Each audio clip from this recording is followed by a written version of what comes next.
Dans le fond, il devrait, genre Hitman 1, 2 puis 3, ça devrait genre être Hitman 2 points The Next Generation or something. Parce que littéralement, c'est le même jeu, juste que t'as 6 levels dans chaque jeu, ou 6, 5, whatever level que t'as dans chaque itération, qui font un tout ensemble. Actualité. The ball is in Sony's court. Just fucking announce the stuff, please. Critique. Parce que the user score sur Metacritic est à 2.6. Rumeur. I don't know. I'm just sharing this on the internet. Discussion. C'est pas n'importe quel jeu là, c'est fucking Halo, ok? Réaction. Nintendo, what the fuck are you doing? La Victime Minute. Avec Victim. En manchette pour la Victime Minute du 19 janvier 2021. On est à une journée de la sortie de Hitman 3 et les critiques sont enfin disponibles. Présentement, le jeu a une moyenne de 88 sur Metacritic. Ça, c'est pour la version PC. Mais si on regarde les autres versions, là, il n'y a pas de critique sur PS4 qui est disponible. Mais comme PS5, 85, Xbox Series X, 88. Fait que peu importe la version, ça reste la même chose. J'ai la critique de IGN ainsi que de Game Informer parce que les seuls comme negative reviews, c'est des written ones. Fait que j'ai pas le goût de lire une critique. Fait qu'on va écouter une critique parce que je trouve que c'est mieux. On a du gameplay footage puis tout. Fait que yeah, la critique de IGN de Hitman 3 puis après ça on va en jaser ensemble. Ok, je pensais que le gars avait un something sur la tête.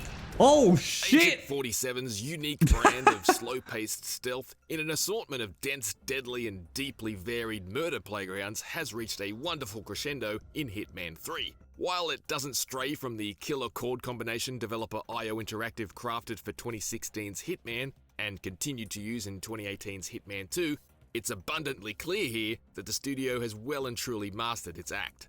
With some of the most surprising and imaginative levels in the series so far, Hitman 3 may feel largely familiar to its two most recent predecessors, but just thinking of the hours upon hours of chaos, carnage, and cruel comedy that each of its 6 outstanding new maps will produce. Wait, il y a 6 maps? Really? That's not a lot. À moins que les missions soient vraiment longues, mais... Ok. This final chapter of IO's World of Assassination trilogy that began with 2016's Hitman might be better thought of as an expansion than a sequel. If you've bounced off Hitman before, particularly in the last 5 years, know that there's been no big reinvention of the bald bloke's blueprint in Hitman 3. The interface and controls have remained consistent in their stiffness, and the range of uses for your weapons and items aren't drastically different either. Huh? The most notable new toy in Hitman 3 is a camera which can be used to hack or examine switches and items, which is handy but not really a game. Je veux pas avancer le review, mais comme de ce que je comprends, c'est littéralement le même jeu que les deux derniers, sauf que là c'est des nouveaux levels puis quelques améliorations. The true strength of Hitman 3 then is found in its maps. All 6 of Hitman 3's levels are amongst the strongest of the series, so much so that it's hard to pick a standout favorite. Things get off to a fairly stunning start with 47 parachuting onto the world's tallest building in Dubai and infiltrating its opulent interior. But that high bar is maintained throughout.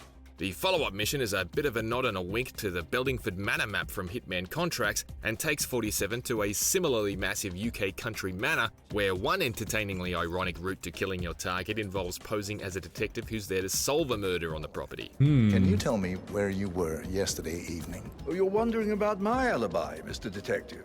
From there, it's off to a massive German rave for a mission that oozes atmosphere and puts an interesting twist on hunting down your 5 targets amongst the throngs of sweaty 24-hour party people.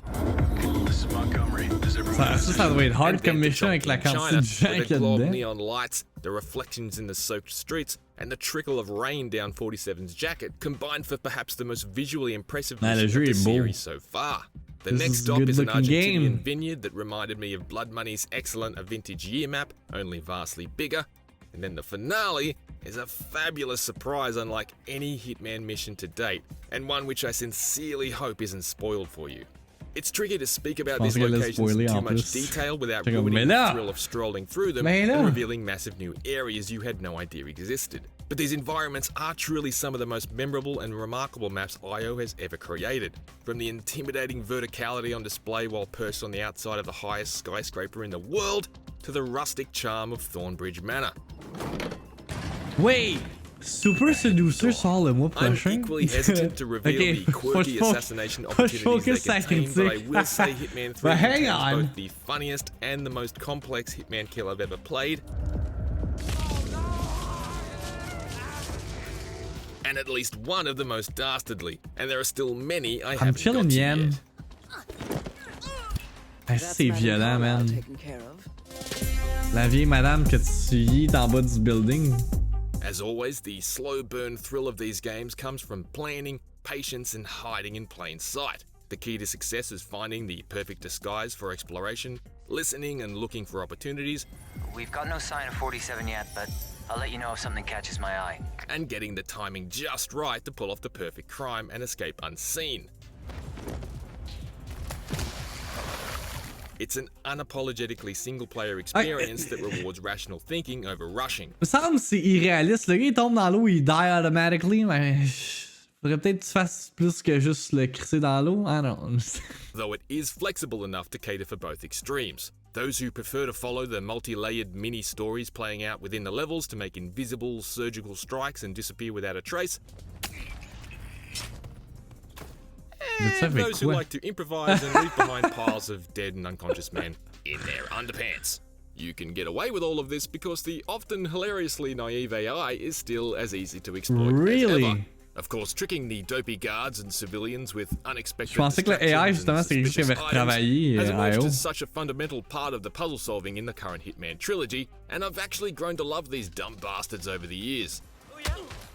These folks won't even blink an eye at a severe-faced stranger who's wearing the clothes of a man they've very recently had a conversation with. Hey there, you can go right in.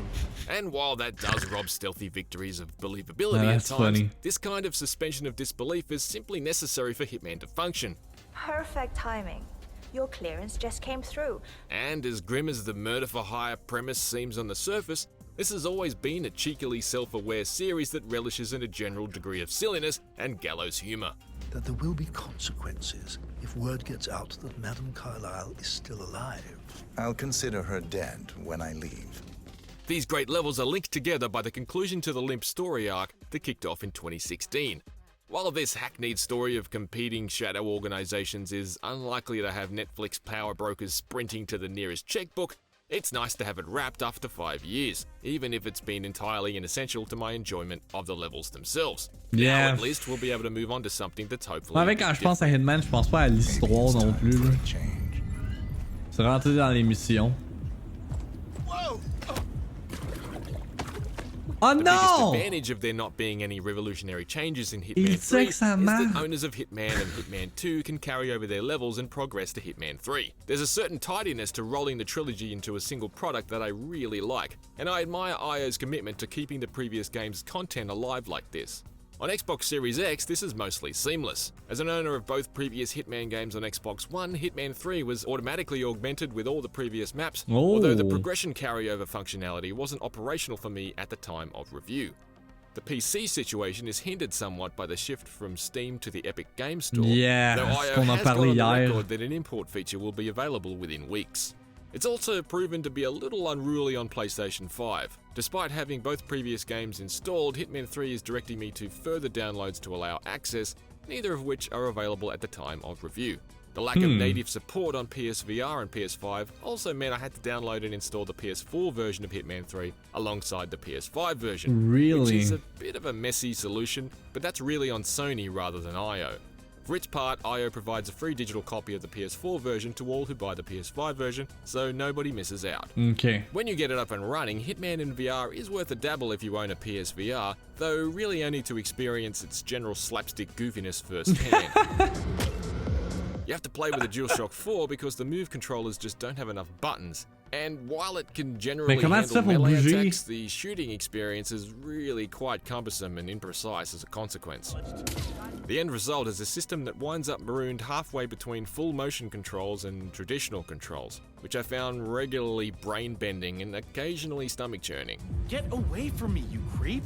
There's no denying Hey that boy. getting to access all of Hitman and Hitman 2's levels in VR is incredible value, but it's really not the best way to play. Ah, also you can attack people with a fish. Felt worth a mention. Come in. Anybody there? Est-ce que c'est con? Core shut down. Temperature critical. Rich, rewarding, and highly replayable, Hitman 3 is a superb installment of IO's idiosyncratic but much loved stealth series. The fundamentals haven't changed since 2016, but its collection of outstanding maps makes for a refined, reliable, and robust curtain closer to the current Hitman trilogy. 6 maps may sound slim, but each one is huge and designed to be played several times over, and even then it's very unlikely you'll have uncovered all of its creative and surprising assassination opportunities. There really isn't a weak one in the bunch.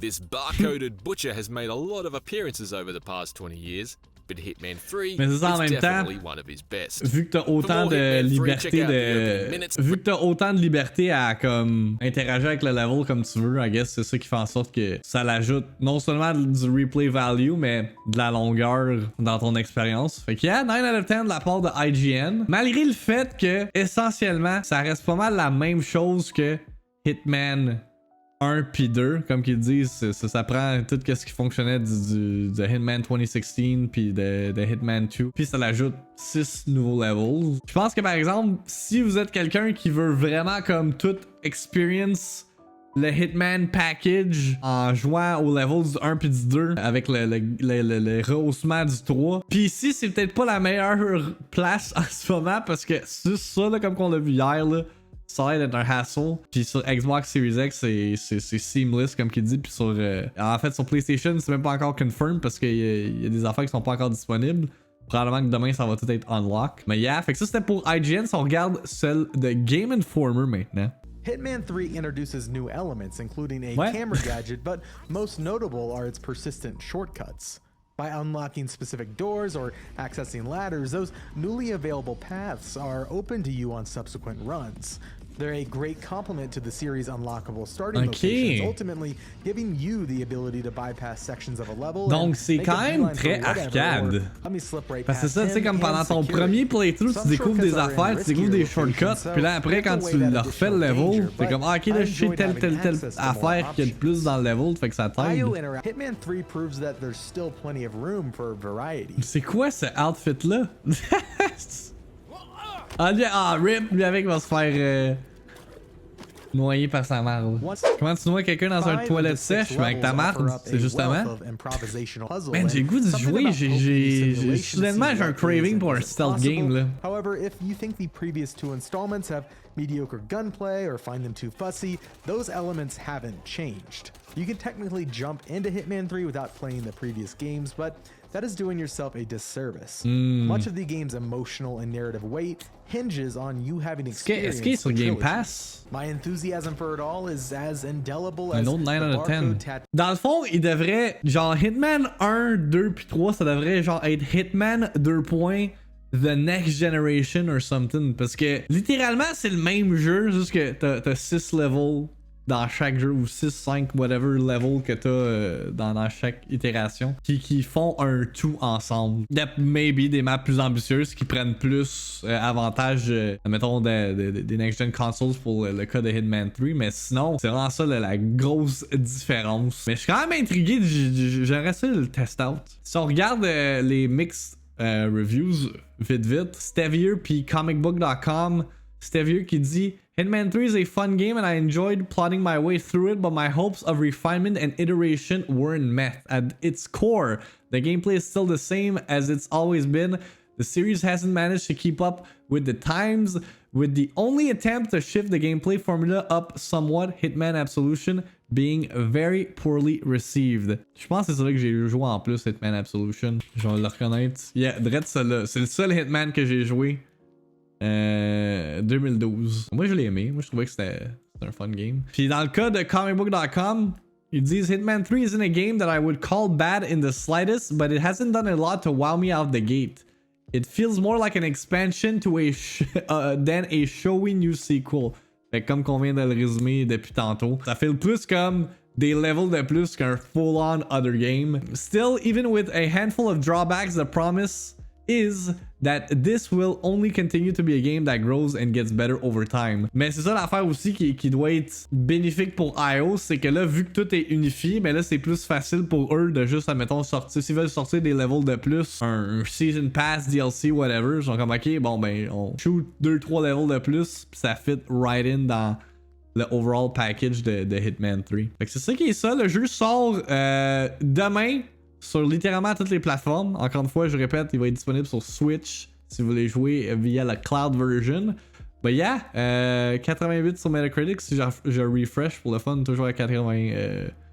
So far so good pour 2021. Le premier, I guess, gros jeu de l'année est capable de live up to the expectations des gens. Let's recap les jeux qui ont été reportés jusqu'à date. On a eu Outriders la semaine passée. On a eu Hogwarts Legacy plus tôt cette semaine. Puis là, on a Riders Republic, le jeu de sport extrême à monde ouvert d'Ubisoft qui est reporté à plus tard en 2021. Ils ont pas. Mais je pense que c'est ça qui arrive. Là. Avec les jeux, là, comme dites-nous pas de date,